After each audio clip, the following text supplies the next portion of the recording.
Alright guys, this is James again with the San Diego SoCal UDR group. Figured I'd give you a small tour of the shop. This is my truck here. Couple projects. 41 wheelies gasser. Just a few rock crawlers. Nothing big. A few more scalers. We do a lot of scalers around here.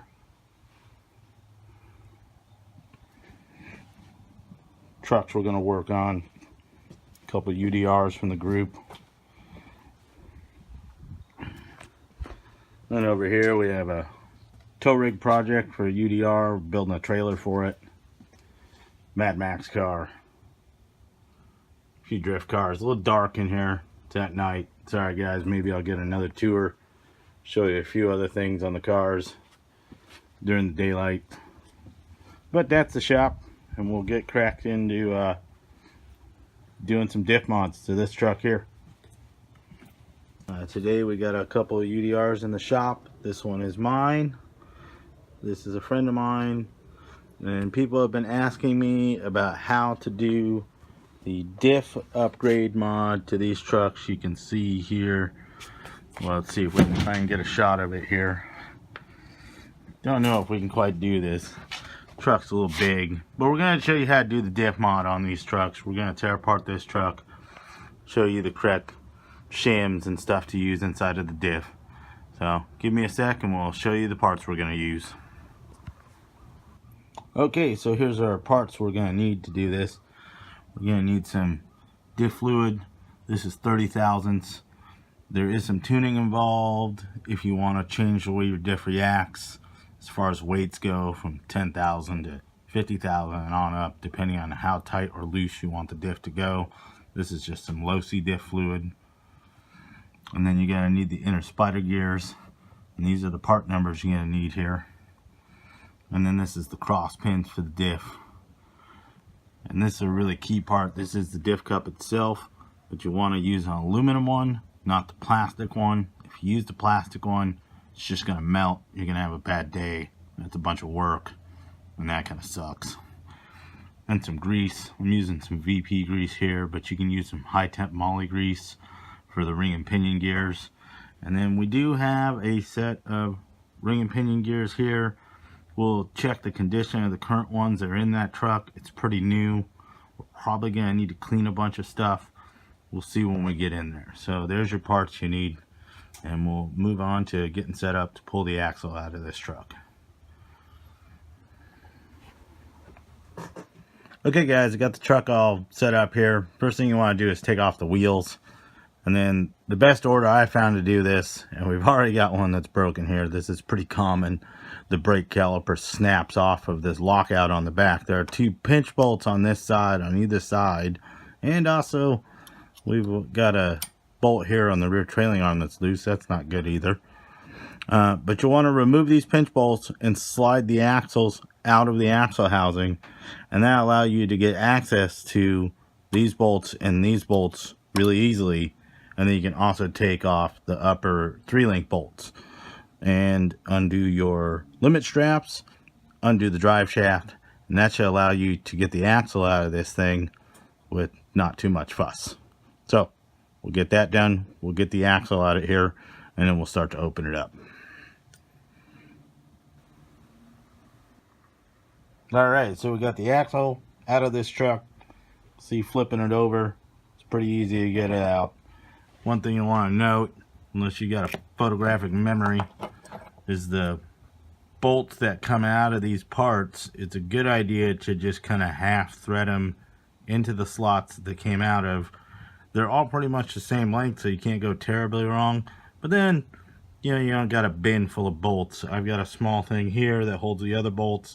The big lower bolts, you can pretty much just chuck in a bin like this. They're the same size. So we'll get to tearing apart this axle next. Okay, so we got the axle housing all out of the truck. This is pretty easy to get apart. This is the front planetary gear that's housed inside here with the ring and pinion. There's pinch bolts on the side here, which you can just leave attached for the moment. The main bolts you're concerned about getting out to pull the third member out of the center of the axle are the bolts that go around the axle here. So once we pull those apart, we'll have the whole third member out of this. The axle halves are already out of it, so you don't have to worry about pulling those. This third member will just drop out as a whole unit, and then we can get down into the guts of it and see how much dirt is in here. Because one thing with these UDRs, they get a lot of dirt in them, and this is going to be a maintenance issue. If you want your gears and stuff to last in this truck and not blow up, you're really going to have to pull this thing apart pretty consistently and clean it. If you're running in stuff like really fine silt, sand, probably mud too. Mud's going to get in there. You know, if you live in a wooded area. I live down in California, Southern California, obviously. We get a lot of sand, and sand gets in this thing really, really bad. I wish Traxxas had sealed this axle up a little bit, but they are going to require some maintenance, especially if you want your parts to live inside this thing. If you run 6S, big power, a lot of heat. I've seen guys that have pulled these apart and not have a lot of grease in them either. Grease is going to be a big factor in this to keep the ring and pinions alive. And so we'll get the third member out of this and show you where to go from there.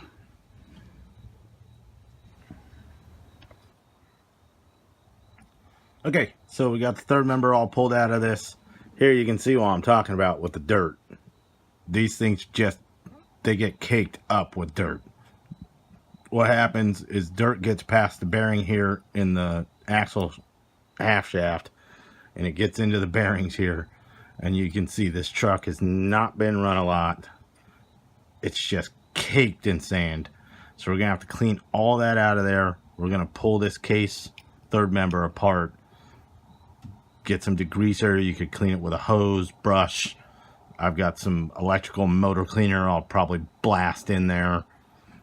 Brake cleaner would work. You're gonna grease all this up. Be careful if you do use brake cleaner, the planetaries, which I'll show you when we get this pulled apart here. That you want to grease those up again. But yeah, these trucks are really bad about getting the dirt. I've thought about trying to fill this with some silicone and punch the axle half shaft through it and then let it dry, and that may seal this area up some more. The other spot you get is down here. It gets into the ring gear just flings it around. It'll put a bunch of wear on these teeth even though they're hardened. You know, you get chips in these things. The bearings are gonna just destroy themselves with this amount of sand on them. So this is definitely a problem with this truck. Trying to find a good solution for it where you don't have to pull these things apart every few runs and clean out this axle housing.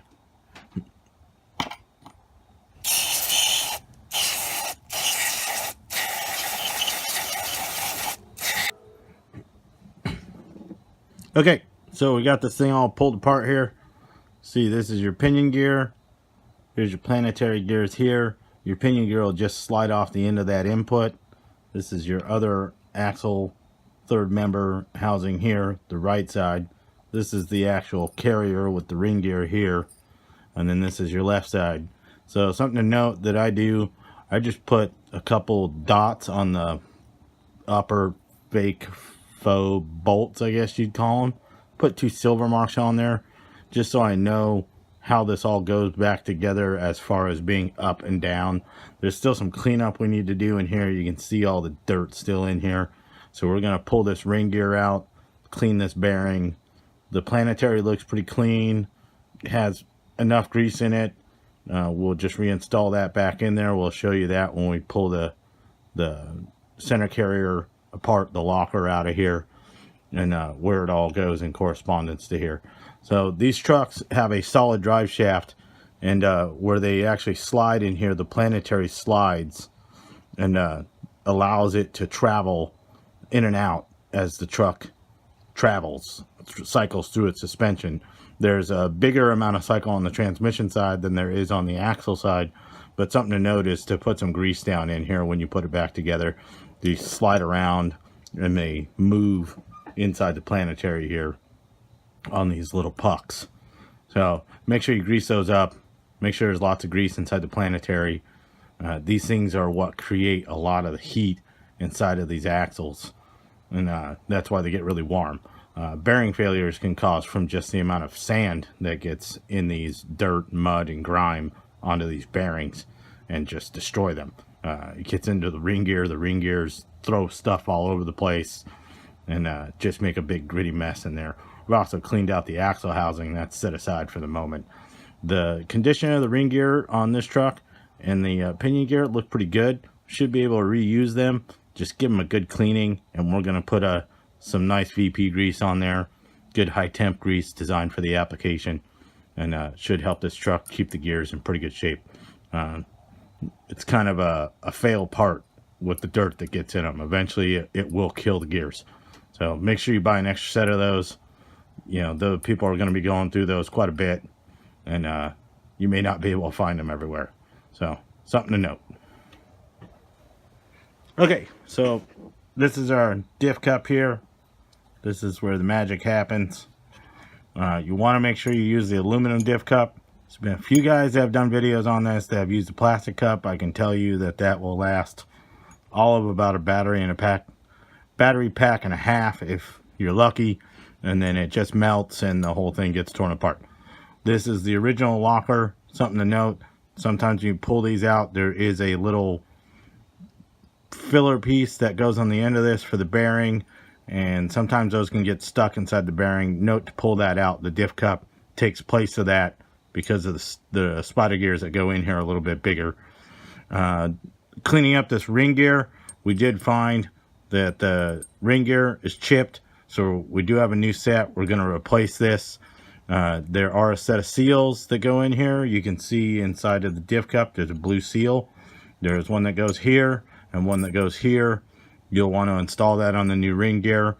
This is your outer seal where the ring gear goes, and then also these are the shim packs that go on the side of the spider gears. We're not going to use those. When you bolt everything together, it just gets too tight and the diff wants to bind up. These are the actual little slider side pieces that the cross pins go into. There's a keyway in here. Traxxas has been having a problem where these sometimes aren't quite have enough clearance, and they kind of make the side gears bind up. So we have the original cross pins, which you need to buy anyways, that has just the stock flat pieces with no groove in them. We're going to put those in there, and then you don't have to worry about this clearance problem. So we're going to get to replacing this ring gear, get all these seals in, get the bottom side gear loaded, and put some diff fluid on it before we install it to make sure that this seal is lubed up.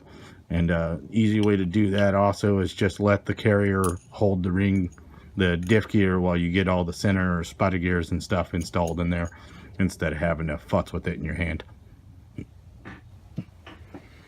Okay, so the small little side pieces that hold the cross pins for the inner spider gears, this is the difference we're talking about. These are machined or cast to take the shape of that diff cup, but they've been having a problem there. And this is the original piece that would go in the plastic diff cup, which also fits in the aluminum diff cup, and it doesn't have the little groove in it. They're not quite as long, but they will lock in there just fine. Once everything's in there, you'll be just fine. You fill it with fluid, and this has no clearance issue.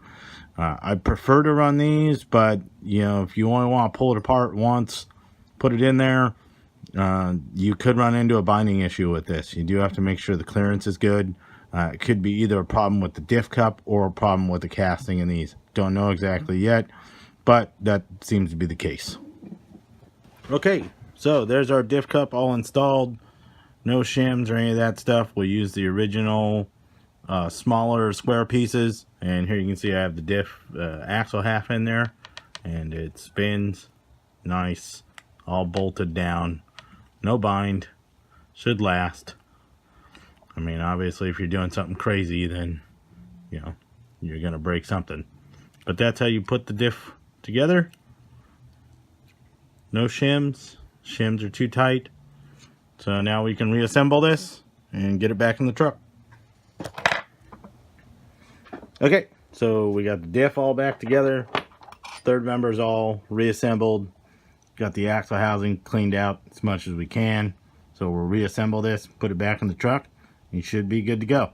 Part of the advantage to running this is you get a lot more low speed control.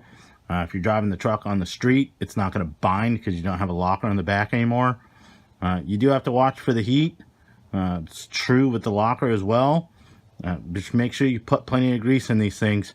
Pull them apart and clean them. You guys saw that ring gear that was in this truck already. That was only a few battery packs, and it already had chip on one of the ring gear teeth. So, you know, keeping these things greased up is important. Alright, so we'll get this all assembled in the back of the truck, and this thing will be ready to rock. Okay, so there we go. All finished, installed back together. See if I can set up a shot and show you the wheels kind of rotating here. Kind of hard to do it one-handed. So there you can kind of see if I spin it fast enough. Wheels kind of rotate, differentiate. This is Marbles the cat. He's my little shop guy. He's always hanging around waiting for treats or something. Usually my little helper. Kind of a crazy furball. Want some treats? Huh? Alright.